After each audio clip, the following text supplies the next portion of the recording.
Seguimos en Buen Día Uruguay. Ya mismo le damos la bienvenida al ministro de Trabajo, Ernesto Murro, que nos acompaña una vez más. Murro, bienvenido. Un gusto, bienvenido. ¿Qué tal? ¿Cómo les va? Un gusto estar con la teleaudiencia. Muy bien. Bueno, hay muchos temas para hablar, ¿no? Nosotros le propusimos a los televidentes una convocatoria respecto a la jornada laboral, teniendo en cuenta esta propuesta que surgió, sobre todo desde el sector de la industria, para evitar perder puestos de trabajo, que haya una negociación que abarque la reducción de la jornada laboral. Y otros tantos se suben al carro después a los efectos de, bueno, a mí me gustaría también, pero en otro contexto, manteniendo el salario. ¿Qué tan avanzado está esa intención de que se modifique la jornada laboral para no perder este puesto de trabajo? Yo en primer lugar creo que es una buena cosa que empresarios, trabajadores, gobiernos nos pongamos a discutir estas cosas. Y tiene muchos antecedentes esto, o sea, recién una televidente decía a las 9:36.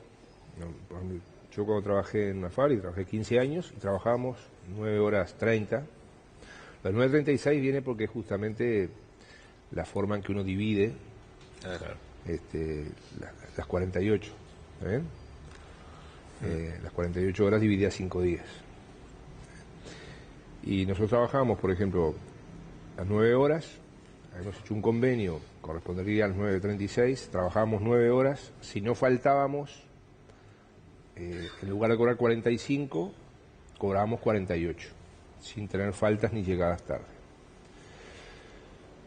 Estoy dando cosas viejas, pero existen muchos sectores de actividades, de tipo de acuerdos, o de, por ejemplo, cuando la empresa necesita, por su ciclo de producción, trabajar las 24 horas del día, bueno, se pueden hacer 3 turnos de 8 o 4 turnos de 6. Esto existe. Nosotros recientemente, ante la situación de Brasil y el impacto que tiene eso en los free shops de la frontera con Brasil, aprobamos un régimen de seguro de paro por el cual se puede trabajar 4 días y estar 2 días en seguro de paro, o se puede trabajar 6 horas por día y estar 2 horas en seguro de paro. O sea que estas cosas existen, deben ser negociadas entre las partes, por sector de actividad o por empresa, y nosotros somos partidarios de esto en la medida en que esto signifique más trabajo, más conservación de los puestos de trabajo, que la gente se mantenga en la actividad, que se puede combinar con la formación profesional. Es imprescindible que todos estemos permanentemente aprendiendo, la vida es un continuo aprendizaje, y hoy con los cambios que existen en las técnicas, en las tecnologías, en las cosas que se inventan, en las cosas que se crean, es necesario estarse adaptando y aprendiendo permanentemente a esos cambios. También se puede entonces combinar horas de trabajo con horas de formación profesional, esto también existe. Pongo otro ejemplo, en el BPS nosotros se viene haciendo un programa para que los funcionarios del BPS terminen la enseñanza secundaria, la enseñanza media. Esto está siendo muy exitoso, unos 200 funcionarios ya lo han hecho, y ahí, por ejemplo, se comparte. El funcionario paga la mitad del horario, el BPS paga la otra mitad, si el funcionario culmina los estudios.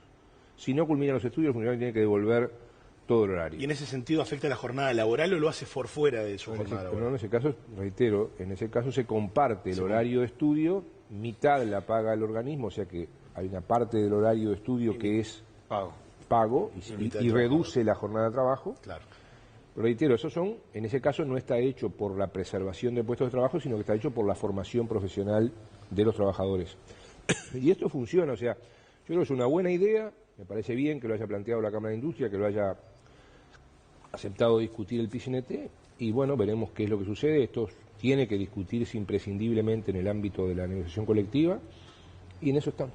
Y en ese sentido queda como resorte de cada uno de los sectores, porque las cámaras empresariales y el PIT-CNT parecen estar de acuerdo en este punto, usted también. No, y además hay que verlo por sector de actividad, porque reitero, por ejemplo, no puede ser tampoco un tema de la industria, por ejemplo, porque hay industrias que necesitan trabajar 24 horas, porque apagar las máquinas tiene un alto costo, bueno, y eso hace que tengan que trabajar 24 horas. Bueno, se puede trabajar 24 horas en 3 turnos de 8, 24 horas en 4 turnos de 6.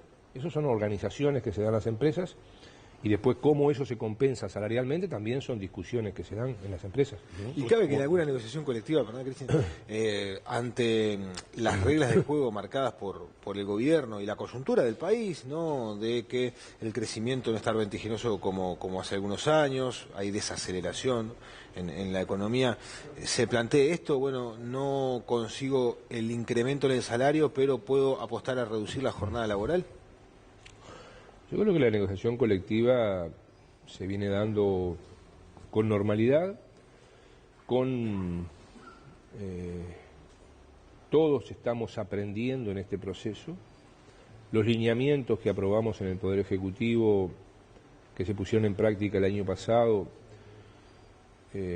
estamos transitando la segunda etapa de negociación. O sea, el año pasado tuvimos 65 grupos y subgrupos de consejos de salarios. El 75% de esos grupos y subgrupos, o sea, 3 de cada 4, resolvieron con el voto conforme de empresarios y de trabajadores. Este año, en este momento, están negociando 32 grupos y subgrupos, con retroactividad el 1 de enero. Han resuelto 15, de los 15, 14 han sido acuerdos tripartitos, o sea, empresarios, gobiernos y trabajadores, 1 bipartito, con el voto en contra del Ministerio, y tenemos para el segundo semestre de este año casi 100 subgrupos más. Entonces, yo creo que esto es parte de el proceso. Por ejemplo, están apareciendo cosas importantes y nuevas. En el caso de la salud privada, por ejemplo, para médicos y para no médicos, existe una partida que tiene como contrapartida la formación profesional, que estamos en estas horas conversando con las partes para ver cómo eso se instrumenta. En el caso de la bebida, por ejemplo, se ha creado una guardería acá en Montevideo y una guardería en Pan de Azúcar para los hijos de los trabajadores, y no es lo mismo 100 pesos con guardería que 100 pesos sin guardería. Todos los que tenemos hijos o nietos sabemos lo que esto significa. Puede ser el mismo salario, una cosa con guardería, otra cosa sin guardería. Y lo mismo la formación profesional, no es lo mismo 100 pesos con formación profesional que 100 pesos sin formación profesional. Porque la formación profesional le permite al trabajador progresar, le permite a la empresa mejorar, porque la mejora de la productividad, la mejora de la cultura del trabajo es un tema de todos, es para los trabajadores y para los empresarios, públicos y privados. Y creo que en ese camino tenemos mucho que avanzar. Así que son combinaciones que se van dando. Sí, pero ante el escenario de 2015, con un número llamativo de pérdida de lo que hace a puestos laborales y además, usted se ha manifestado públicamente eso, este estudio de la reducción de jornada laboral para no perder salario, ¿cómo imagina que va a ser el resto de la negociación? ¿Va a ser conflictiva? ¿Cómo lo advirtió, por ejemplo, de parte de las gremiales en los discursos del acto del 1 de mayo? Bueno, a ver, yo creo que el discurso del 1 de mayo fue un discurso muy maduro, muy razonable, un aporte para todos, para empresarios, para trabajadores, para gobierno. Lo dijimos al culminar el acto. Creo que como uruguayos debemos estar orgullosos de que en este país tengamos todos los 1 de mayo un aporte, y sobre todo como en un aporte sustantivo, programático, importante para muchas cosas del Uruguay. Y bueno, y en el Uruguay felizmente existe negociación colectiva. Nosotros somos promotores de la negociación colectiva, y principalmente una negociación colectiva tripartita y principalmente una negociación colectiva por rama de actividad. ¿Pero la prevé conflictiva? Y ya lo fue el 2015. En Uruguay hay diferentes intereses entre los trabajadores, los empresarios, entre distintos sectores de empresarios. Hemos tenido distintos tipos de conflictos. Además, los conflictos se están complejizando. Por ejemplo, hemos tenido conflictos provocados por sectores empresariales, y hemos tenido conflictos provocados por sectores de trabajadores, y hemos tenido conflictos convocados por la realidad. Y bueno, pero nosotros preferimos esta realidad y no la que tuvimos cuando, por ejemplo, tuvimos 12 años de dictadura o 15 años de democracia sin negociación colectiva, que eso creo que fue lo peor. Porque también tuvimos 15 años de democracia sin negociación colectiva. Creo que la negociación colectiva llegó para quedarse, siempre hay que estarla perfeccionando, por ejemplo, estamos muy preocupados por la formación de los representantes para la negociación colectiva, empezando por la formación de los propios funcionarios del Ministerio que participan de la negociación colectiva. Estamos permanentemente tratando de capacitarlos más y mejor y de aprender nosotros mismos este proceso de negociación colectiva. ¿En qué área se los capacita, por ejemplo? Y, por ejemplo, se capacita en economía, se capacita en normas, se capacita en diálogo. Nosotros hemos reconocido, y lo vuelvo a reiterar, que hemos tenido una respuesta del funcionariado del Ministerio de Trabajo y Seguridad Social superior a la esperada. Nosotros valoramos mucho eso. El Ministerio es un ministerio con escasos recursos y donde además se vive mucha tensión. O sea, no es lo mismo ser, por ejemplo, un funcionario de un ministerio que trabaja con expedientes, que es una cosa muy importante, que un funcionario de un ministerio como el nuestro que trabaja con gente en problemas y en disputa. Estamos hasta preocupados por cómo incluso contenerlos en todos los aspectos de la humanidad de la persona. Ustedes saben, este es un ministerio que siempre está lleno de gente, siempre tenemos movilizaciones frente al ministerio, siempre hay que trabajar con movilizaciones y con cohetes y con... Sí, la banda sonora, digamos que... Bien, sí. Esta es la realidad nuestra. Tenemos todos los días que se dispara una situación nueva por distintas razones. Bueno, para no ir más lejos, cuando tuvimos el conflicto reciente del Supergas, uno de los orígenes fue una situación de una empresa que no se presentó a una negociación. Otro de los orígenes fue una discusión entre quién representaba a los trabajadores. Bueno, son cosas distintas en un mismo conflicto. Y a veces estas cosas se entreveran. Entonces, esto hace que tengamos una realidad compleja. Nosotros tenemos, por suerte, un muy buen equipo en el Ministerio, estamos muy satisfechos de él, muy plural en lo social. Esto que hicimos de incorporar gente proveniente del mundo empresarial a la dirección del Ministerio ha sido un factor importante, el grupo asesor del Ministerio es importante, ver las cosas más multidimensionalmente, no solamente con abogados, que son muy importantes, sino también cuando hay que analizar una situación de un sector de actividad de una empresa, bueno, ver a algún ingeniero industrial, ver a algún economista, ver a algún contador que nos dé distintas visiones, porque no es lo mismo negociar solamente el salario que negociar teniendo en cuenta la situación del sector, la situación específica de la empresa. Mucho diálogo, mucho diálogo. Personalmente, en el año pasado, en los primeros 9 meses de gestión, tuve más de 800 reuniones. Juan Castillo y Cristina Fernández tuvieron más de 1000, el año pasado. Además de todo lo que es la actividad de todos los días. Cuando yo les decía a ustedes, el año pasado funcionaron 65 grupos y subgrupos. Bueno, imagínense, multiplique eso por la cantidad de reuniones que tiene cada uno. Estamos funcionando ahora 32. En el segundo semestre van a funcionar un centenar. Bueno, esto es trabajo. Claro. Ahora, ministro, en principio hay una reunión entre representantes del PIT-CNT y el propio presidente de la República. En la misma el presidente anunció que no iba a modificar las pautas que había fijado para la negociación, ¿no? En ese sentido, el PIT-CNT al menos espera de que haya un ajuste anual en base a la inflación, que le está costando al gobierno, al equipo económico sostenerla. ¿Es viable eso? ¿De que el parámetro de inflación vaya regulando también? En primer lugar, yo tuve el honor de acompañar al presidente de la República en esa reunión. Está prevista otra para estas semanas, digamos. O sea, en aquella reunión se acordó que en junio nos volveríamos a reunir para ir haciendo una evaluación periódica en ese sentido. Y los lineamientos de la negociación colectiva tienen flexibilidades propias, intrínsecas.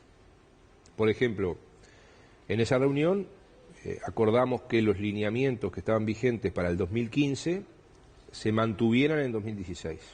Eso significó un punto y medio de mejora respecto a lo que estaba previsto para 2016. El PIT-CNT, por ejemplo, el 1 de mayo planteó que los del 2016 se corrieran para el 2017. No es lo mismo cuando tenemos una inflación del 8% que ahora que llevamos 10 con algo. 10 y algo. No es lo mismo, ¿está bien? Y creo que siempre hay que estar evaluando esto y viendo. Ahora, también es cierto que hasta ahora no se ha perdido salario. Hasta ahora no se ha perdido salario. Y ese es un objetivo que tenemos en el gobierno, es un compromiso del presidente de la República y de todo el Poder Ejecutivo, no perder salario. Y si podemos mejorarlo. Por ejemplo, se habló mucho de lo que estaba sucediendo con la negociación en el sector de trabajadoras domésticas. Bueno, se acordó. Y ese es un sector donde, por ejemplo, uno de los puntos de acuerdo es la mejora de los salarios más bajos para no solamente que no pierdan, sino que mejoren salarios. Pero además allí en el sector se crea un fondo social que va a beneficiar tanto a la Liga de Amas de Casa por el sector empleador como a las trabajadoras. Porque también en este sector que se ha desarrollado gracias a las cosas que hemos hecho, Uruguay está en los primer lugar del mundo en la protección del trabajo doméstico, pese a los problemas que tenemos, porque sigue habiendo una informalidad importante, sigue habiendo una falta de derechos importante, pero Uruguay se ubica en los primeros lugares del mundo, no de América, del mundo, en cuanto a la protección a estas trabajadoras. Y eso es gracias a las cosas que hemos hecho. Bueno, pero también hay que ver cómo se sigue fortaleciendo gremialmente a ambas partes. Por ejemplo, en convenio con la Universidad de la República, el BPS financia un abogado para la Liga de Amas de Casa y un abogado para las trabajadoras domésticas. Y eso permite que la Universidad de la República, la Facultad de Derecho, pueda formar estudiantes en el asesoramiento laboral. O sea, cómo se pueden combinar formas de proteger a un sector, de ayudar a un sector y al mismo tiempo promover la formación de estudiantes en el derecho. Murro, si alguien lo escucha mencionar que usted tuvo 800 reuniones, que el director de trabajo tuvo 1000, bueno, habla de que hay una cultura de trabajo donde se busca negociar, mejorar las condiciones y demás. Entonces, ¿no suena contradictorio el que haya que implementar una partida por presentismo, una especie de, para algunos funcionarios públicos, premio por no faltar? O al menos desde la opinión pública se percibe de esa manera, Murro. A ver, creo que hubo primero una información, un titular de página del diario El País que no fue objetivo. Porque el titular decía, no me acuerdo bien ahora, pero decía algo así como: les van a dar 7 millones de dólares para que vayan a trabajar. Ese era el titular. Condiciona lo que uno va a leer después. Sí, estamos en la cultura del titular, además ahora redes sociales mediante. ¿Está bien? Se Entonces, comparte, creo que el titular. hay que analizar un poco más. ¿Pero Primero, es incorrecta la información que brindó? A ver, son 7 millones de dólares donde el trabajador público que va a cobrar más, el que va a cobrar más, va a cobrar 900 pesos por mes. ¿Está bien? El que va a cobrar más. Y hay gente que va a cobrar menos que eso. ¿Ah? Segundo, lo que se acordó en un convenio fue convenio firmado en diciembre, o sea, fue firmado hace 4 meses el convenio, es que esta primera partida se pagaba sin hacer el control de asistencia porque no se podía, porque se comprometió el pago al 29 de abril, y que para el año que viene sí se iba a controlar asistencia. Y eso está bien. Claro, pero, digo, más allá de la cifra, preocupa un poco el concepto, ¿no? Pero en muchos lugares públicos y en muchas empresas privadas existen partidas por presentismo, como esta o mayores. Hay empresas que tienen partidas por presentismo importantes, por ejemplo, del orden del 15 o el 20% del salario, y eso existe en el sector privado, con más o con menos éxito, porque reitero, el mundo laboral está cambiando, por eso que este ministerio viene impulsando, y si tenemos un tiempito me gustaría hablar algo de la cultura del trabajo. El mundo está cambiando, y hoy no tenemos algunas cosas que antes teníamos, algunas cosas que hemos perdido. Antes era más difícil faltar. Antes la gente tenía una tendencia a faltar menos. Y ese es un cambio. Creo que es más fácil faltar al trabajo. Sí, fue una de las cosas que dije casualmente también en el diario País, en una entrevista que me hicieron el domingo pasado. Yo trabajé 15 años en una fábrica y siendo delegado sindical, hacer que la gente parara 1 hora o 3 horas o parara 24 horas era difícil. Había que conversar mucho con la gente. A veces por una justa causa, había que conversar mucho con la gente para lograr un paro. Hoy tenemos un aumento del ausentismo los sábados, los lunes, los viernes, importante en muchas empresas. En otras no. En muchas empresas tenemos un ausentismo importante. ¿Y por qué? Porque da la sensación de que no pasa nada. ¿O falta de compromiso? Yo creo que ha mejorado las condiciones o sea, evidentemente un aumento del 50% de los salarios por encima de los precios, como tuvimos en 10 años, fue una mejora del salario. Es indudable, reitero, el salario mejoró en estos 11 años un 50% por encima de los precios. Existe más movilidad en la sociedad. La gente tiene más multiempleo, alguna gente, otra gente tenemos, a ver, yo dije en esa cadena larga, que fue uno de los problemas que tuvimos el 1 de mayo, nos duelen y nos duelen, y nos duelen los 28.000 puestos de trabajo que perdimos. Tenemos 150.000 personas desocupadas, pero bueno, pero seguimos en un desempleo del orden del 8%. No estamos en un desempleo del 20% como estábamos en la dictadura o como estábamos en el 2002.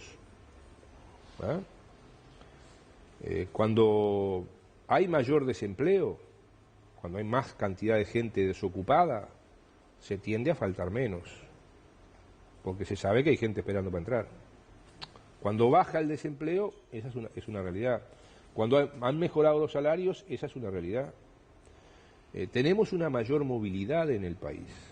Hoy es más común que la gente cambie de trabajo. La gente antes era más común que trabajara siempre en el mismo empleo, que viviera siempre en el mismo barrio, siempre en la misma casa, siempre la misma pareja, la misma familia. Todo esto está cambiando. Y esto hace que existan otros cambios.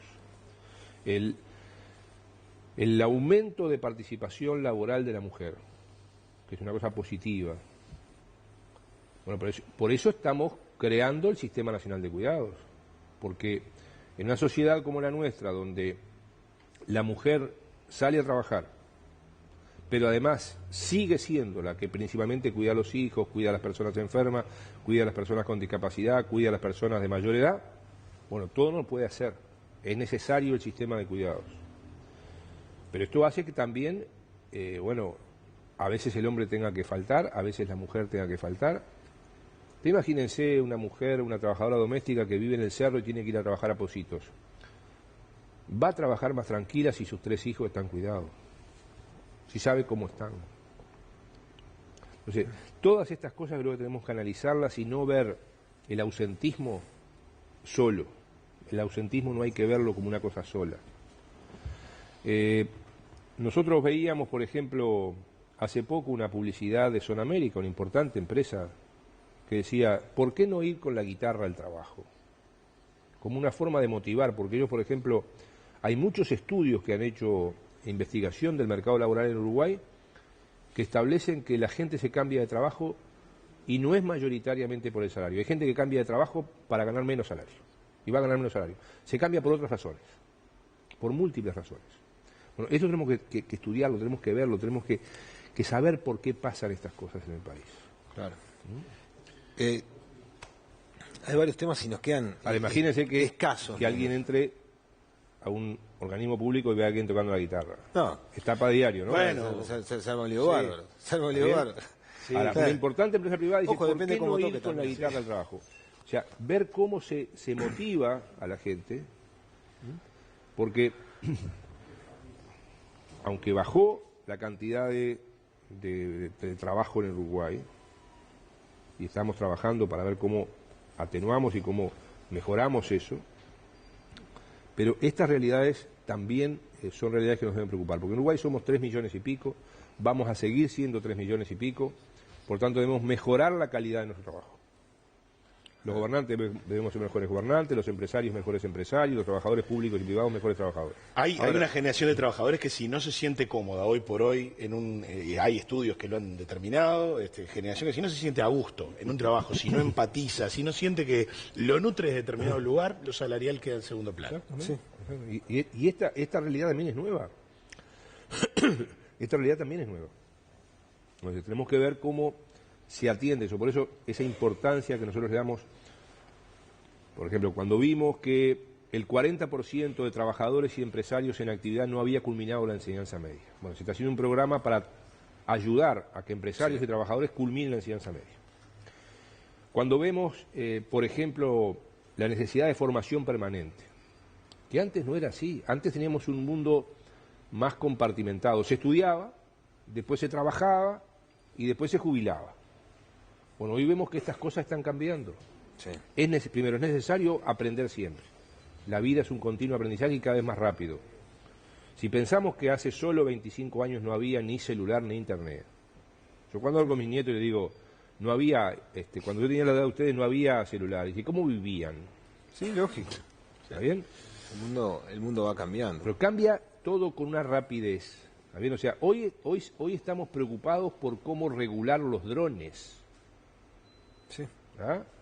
Y seguramente la mayoría de nosotros habremos visto un dron volando, pero no, de cerca no. Bueno, vamos a aprovechar esta instancia a remontarnos al pasado para ir al año 96, Claro, por ejemplo. porque hay varios temas. Por ejemplo, usted integró muchos años el directorio del BPS, primero representando a los trabajadores y luego al frente de dicho organismo. Y hoy explota en la cara un tema que se veía venir de hace más de 20 años, ¿no? Aquellos trabajadores que fueron por edad obligados a vincularse a una FAP, y hoy en día la jubilación que van a percibir es notoriamente inferior que otros trabajadores que hayan percibido el mismo salario. Los que no tuvieron la opción de pasarse al sistema que por un tema de obligatorio BPS. tuvieron que estar en el sistema de AFAP. Lo habían advertido en aquella época, que esto iba a pasar. Lamentamos no habernos equivocado. Ojalá nos hubiéramos equivocado, los que lo advertimos. Y en ese sentido yo creo que tienen que hacerse responsables, en primer lugar, quienes promovieron esto. Porque cuando se decía, porque se decía esto, estaban los avisos, la jubilación va a ser el 125% del salario, y va a ser más que el salario. Van a haber 2 jubilaciones, ahora van a tener, no una, van a tener 2 jubilaciones, se decía. Luego esto se dijo. Hace 20 años discutíamos estimaciones de lo que iba a pasar, discutíamos proyecciones de lo que iba a pasar con un sistema que había que cambiar, porque había que cambiar el viejo sistema, sin duda había que cambiarlo. Entonces discutíamos qué iba a pasar. Entonces unos decíamos, bueno, suponemos que va a pasar esto, y otros decían, no, este sistema va a andar bárbaro, va a ser un lujo. Bueno, hoy ¿qué estamos discutiendo? Hoy estamos discutiendo resultados. 20 años después pasa lo que tú decías, que se va al BPS o se va a la FAP y le dicen, usted se va a jubilar con tanto. Y esto no es un problema del BPS, ni es un problema de los topes, no, es un problema del sistema, es un problema de la ley que se votó y que genera esto. Y que hay que ver cómo esto se va a encarar. No nos cae en el mejor momento del país,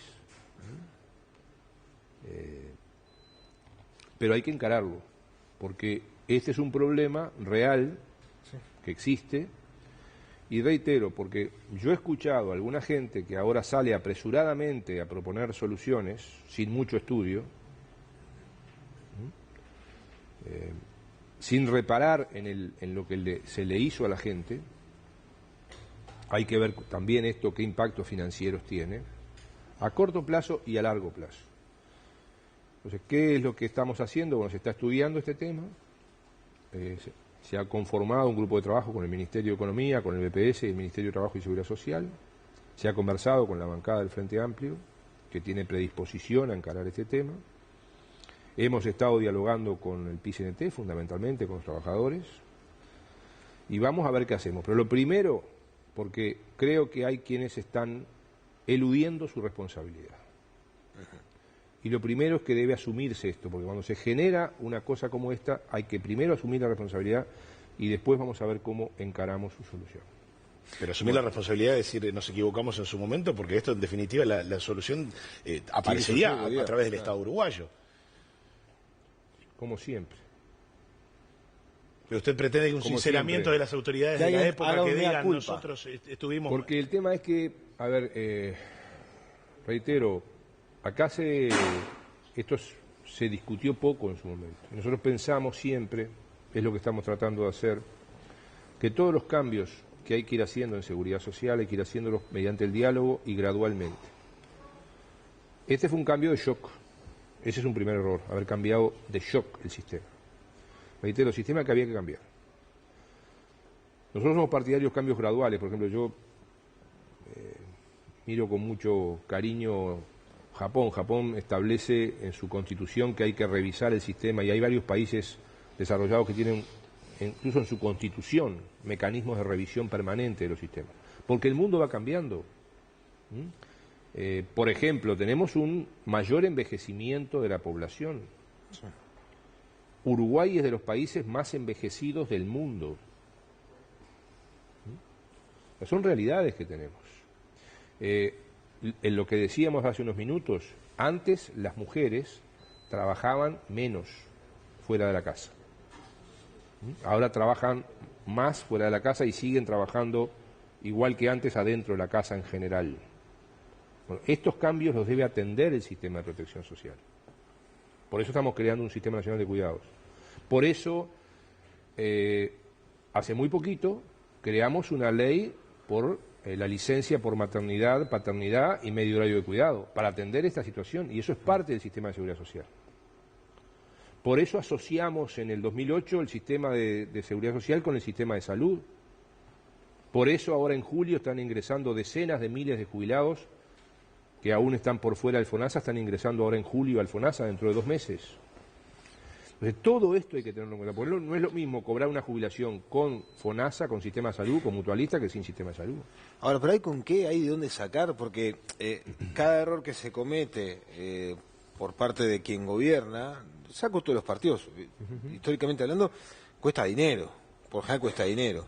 Y hay de dónde sacar para solucionar este problema que tienen los cincuentones, como se les llama.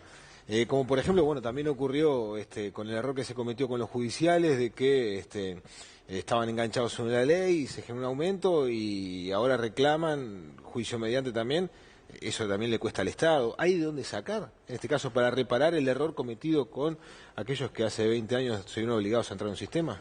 Por eso que creo que hay que ir, primero, definiendo bien la situación, definiendo el problema, estudiarlo, ver cómo se puede resolver. Los costos que esto pueda tener dependen de la solución, depende del cómo y del cuándo esto se va a hacer, en qué momento se va a hacer y cómo se va a hacer, cómo se puede hacer. Pero eso deben ser decisiones que no son en ningún caso exclusivas de nuestro ministerio, deben ser parte del Poder Ejecutivo, deben ser en diálogo con la sociedad, con la gente que está involucrada en esto, ya estamos conversando. Porque reitero, yo en estos días que el tema fue puesto arriba de la mesa, he escuchado decir mucho disparate. Por ejemplo, he escuchado decir que esto era culpa del BPS. He escuchado decir que esto era culpa de los topes. No es ni culpa de los topes ni culpa del BPS. Es culpa de la ley, es culpa del sistema que se aprobó, que lamentablemente, reitero, yo hubiera deseado estar equivocado. Esto era previsible que fuera a pasar. Pero se le dijo a la gente otra cosa. Bueno, ahora hay que ver cómo esto se resuelve. Está claro. Bien, es un tema que vamos a tener que seguir abordando desde diferentes lugares, en diferentes sectores. Por lo pronto, agradecerle una vez más al ministro de Trabajo. Usted me va a decir que ya tiene mucho con su trabajo en su cartera, esto y lo otro, pero ¿tiene algún tipo de aspiración política? No, hacer las cosas bien, nada más. En esta gestión. Hacer las cosas bien. Esto ya me lo han preguntado. Yo no soy candidato a nada. No, ahora no. No tengo condiciones tampoco. ¿No? Para ser presidente de Uruguay hay que tener condiciones, que yo no tengo. Y creo que cada uno en lo suyo. Lo que sí estamos preocupados es por ser parte de un colectivo, de un equipo que viene funcionando muy bien en el Ministerio, muy plural en lo social, en lo político, en lo profesional, con mucho diálogo con todas las partes. Nos ha tocado una changa difícil, pero bueno, convencidos de que hay que seguir mejorando las condiciones del país y de su gente. Muy bien. Muchas gracias, Murro. Gracias.